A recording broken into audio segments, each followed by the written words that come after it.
बूढ़े पिता की देखभाल। दो बेटे और बेटी होते हुए भी बूढ़े पाप का उनके ड्राइवर ने ध्यान क्यों रखा।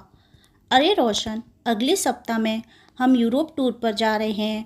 पापा को कब लाऊं तुम्हारे पास, या तुम लेकर जाओगे उन्हें? अरे भैया, एक प्रॉब्लम हो गई है। प्रिया के भाई ने हमारी कश्मीर टूर की बुकिंग की है, वह भी अगले सप्ताह का ही है। उस वजह से सॉरी, मैं पापा को लेने नहीं आऊँगा। रोशन को ऐसे बोलकर गुस्से से विराट का सिर घूम गया। पर तुम्हें पूछ खरी तो मैंने यूरोप टूर की बुकिंग की थी ना। उस बात को 3 महीने हो चुके हैं और तुम मुझे अभी बता रहे हो कि नहीं आ सकता, वह भी मैंने पूछा तब। अभी मुझे बताओ, मैं पापा को कहाँ भेजूँ? भैया, आपको तो पता ही है प्रिया का स्वभाव कैसा है। उसने एक बार ठान लिया तो ब्रह्मदेव भी उसके प्लान में रुकावट नहीं दे सकते। तो फिर प्लीज़ मेरे घर में झगड़ा मत लगाओ। रह गया पापा का सवाल तो आप तनु को पूछो, वह यहीं रहने वाली है और उसका घर भी बहुत बड़ा है। अरे लेकिन उतने में फ़ोन कट गया। विराट ने गुस्से से मोबाइल की तरफ देखा। रोशन का यह हमेशा ही रहता है। शादी होने के बाद से कभी भी उसने माँ पापा की तरफ ध्यान ही नहीं दिया। सच कहे तो छोटा होने के कारण वह माँ पापा का सबसे लाडला था, पर माँ पापा को उसने कभी भी अपनी जिम्मेदारी मानी ही नहीं। 2 साल पहले माँ कैंसर से मर गई, पर उसकी बीमारी में एक भी पैसों की मदद उसने विराट को नहीं की। पिछले साल पापा को हार्ट अटैक आया, पर जैसे अजनबी इंसान की तरह हॉस्पिटल में पापा को मिलने के सिवाय उसने कुछ भी नहीं किया। उसने पापा को तनु के पास रखने के लिए कहा था, पर तनु के बारे में विराट संकुचा रहा था। तनु उनकी छोटी बहन थी, एक नंबर की लालची और स्वार्थी औरत थी। माँ थी तब माँ से मीठी मीठी बातें करके अच्छी अच्छी साड़ियाँ गिफ्ट लेती थी। परिस्थिति अच्छी होते हुए भी पति को बिजनेस चाहिए ऐसे बोलकर उसने माँ पापा से 10-12 लाख ले लिए थे, पर वापस देने का सोचती ही नहीं थी। रिश्ते बिगड़े नहीं इसलिए विराट भी कुछ नहीं बोला, पर उसकी पत्नी जागृति यह सब देख रही थी। उसकी खुसर फुसर चल रही थी। विराट उसकी तरफ ध्यान नहीं देता था। माँ के जाने के बाद वैसे तनु को भाई पापा भाभी से इंटरेस्ट ख़त्म होने लगा। उसने बेमन से तनु को फ़ोन किया, तनु, हम यूरोप टूर पर जा रहे हैं, 15 दिनों के लिए पापा को लेकर आऊँ क्या तुम्हारे घर? अरे भैया, मेरी ननद आ रही है डिलीवरी के लिए मेरे पास, मुझे बताओ मैं उसकी तरफ ध्यान दूँ कि पापा की तरफ? लेकिन तनु, तुम्हारा घर तो बहुत बड़ा है, पापा कहीं पर भी रह सकते हैं। नहीं बाबा, उनको फिर से अटैक आया तो मैं कहाँ ढूंढती रहूँ डॉक्टर को। इससे अच्छा तुम एक काम करो, उनको 15 दिनों के लिए वृद्धाश्रम में भेज दो, कोई दिक्कत नहीं होगी फिर। तनु, हम 3 भाई बहन के होते हुए भी उनको वृद्धाश्रम में भेजना अच्छा नहीं लगेगा। देखो भैया, मैं नहीं रख सकती उन्हें। अगर आपको मेरा सुझाव पसंद नहीं आया तो फिर तुम ही देखो बाबा क्या करना है। इतना कहकर उसने भी फ़ोन कट कर दिया। घर आने के बाद विराट से जागृति ने यह पूछा, पापा को कहाँ भेजेंगे? हमेशा की तरह वह भड़की, हमने क्या ठेका लेकर रखा है क्या? पापा को संभालने का इन दोनों की कोई भी जिम्मेदारी नहीं है क्या? उसका बोलना भी सच था। बड़ा बेटा इस रिश्ते से विराट ने माँ पापा की जिम्मेदारी खुद से स्वीकार की। पहले माँ और उसके बाद पापा की बीमारी की वजह से वह दोनों एक साथ बाहर भी नहीं जाते थे। कोई एक तो घर पर चाहिए था।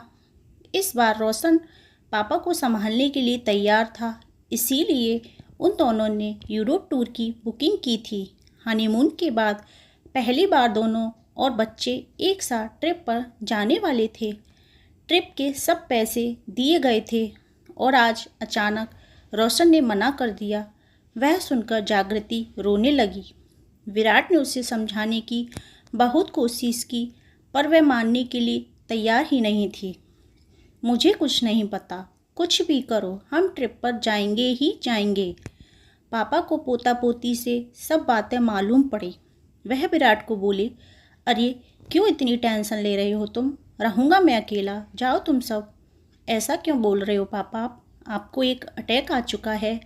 आपका बीपी और शुगर हमेशा कम ज़्यादा होता रहता है। कैसे छोड़ें आपको अकेला यहाँ पर? विराट सच बोल रहा था, इसलिए पापा चुप बैठे थे। टूर पर जाने के लिए अभी 3 दिन बाकी थे, पर रास्ता नहीं निकल रहा था। विराट को टेंशन होने लगी थी। उसने सभी विकल्प सामने रखकर देखा।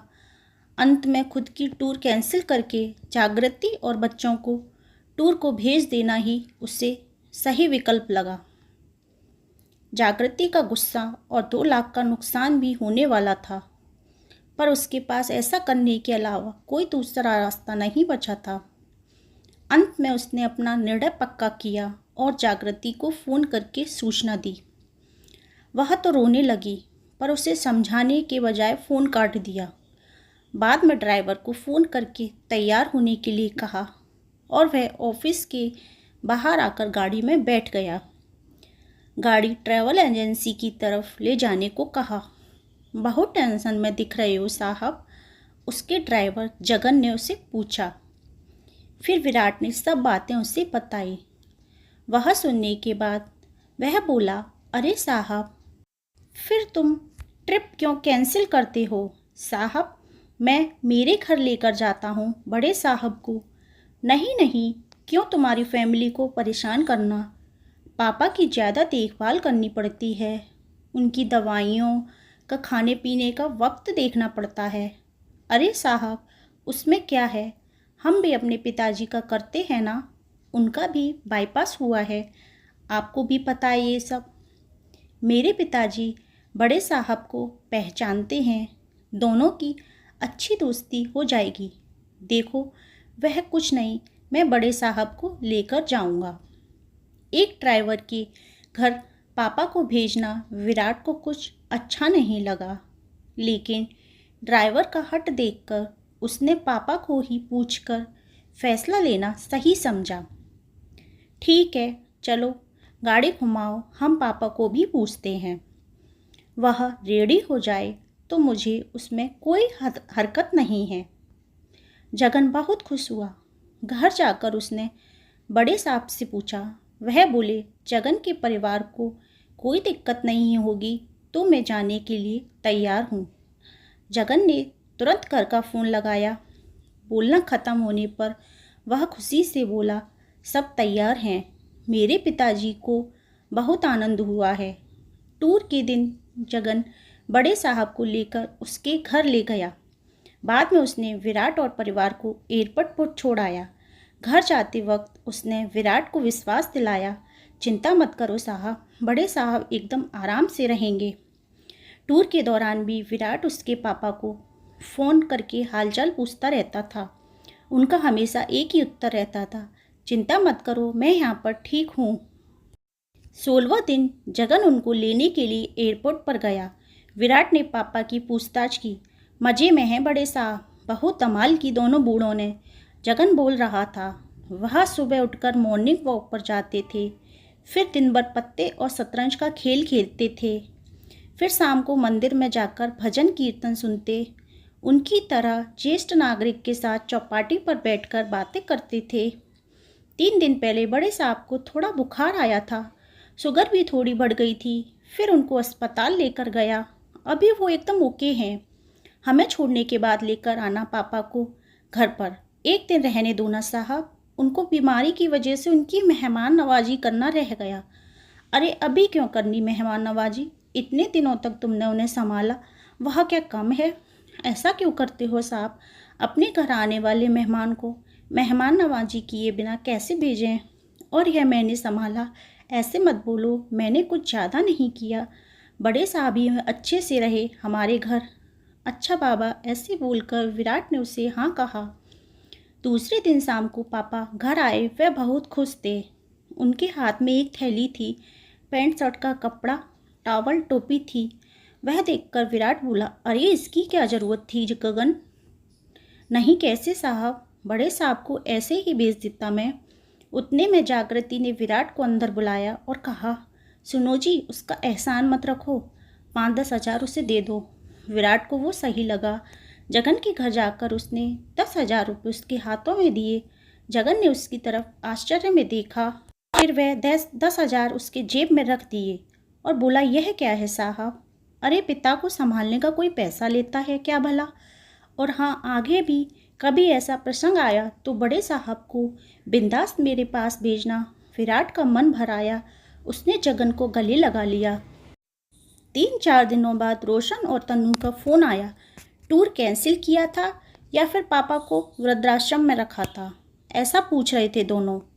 विराट के मुंह से इतना ही निकला कि उस दिन असल मायने में मुझे भाई मिला जिसने पापा का ख्याल रखा। तो दोस्तों, कैसी लगी आपको कहानी? कमेंट में ज़रूर बताइएगा। चैनल को लाइक शेयर सब्सक्राइब कर दीजिएगा। Thank you.